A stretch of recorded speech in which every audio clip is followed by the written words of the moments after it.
Hey everyone, Scott Hack here with the Bracket Press team, here to talk to you about our login and registration widget.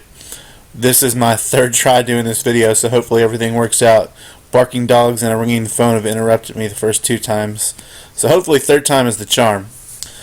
You'll notice that I'm already in the back end in our dashboard, and I've already installed the plugin, and I'll quickly show you that in a moment. But since I'm already on the appearance and then the widgets menu, I've dragged the widget into the sidebar where I want to have it placed, and there's only two settings for it: all registration plugins and then the registration tab.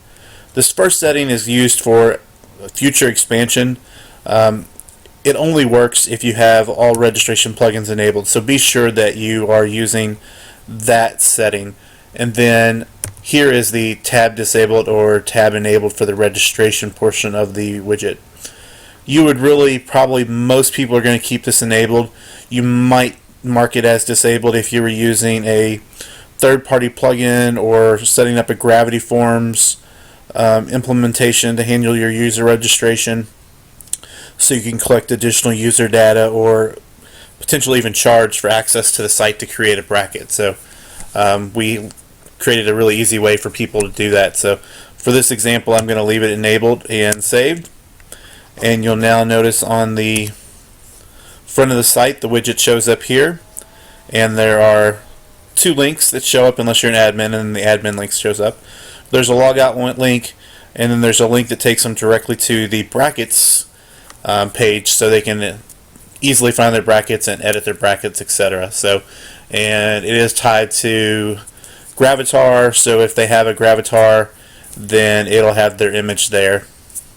So the last thing I want to show you that might trip people up, this is still a WordPress registration, so you do need to go into your settings and then into general and check mark anyone can register.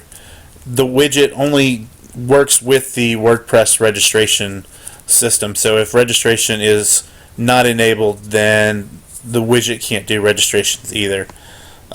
Just a quick point. And then now here at the end, I'm going to show you how you actually install the plugin. You would just do add new and type in Bracket Press and then do search and click on install now for the login widget. It will ask you for your FTP credentials, enter that information, and then activate it. And then when you navigate to appearance widgets, you'll see the Bracket Press login widget here that you can then drag over into your sidebar.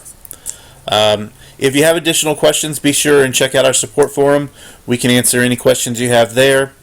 There was a gentleman who posted earlier today saying that the system was not sending the new users an email.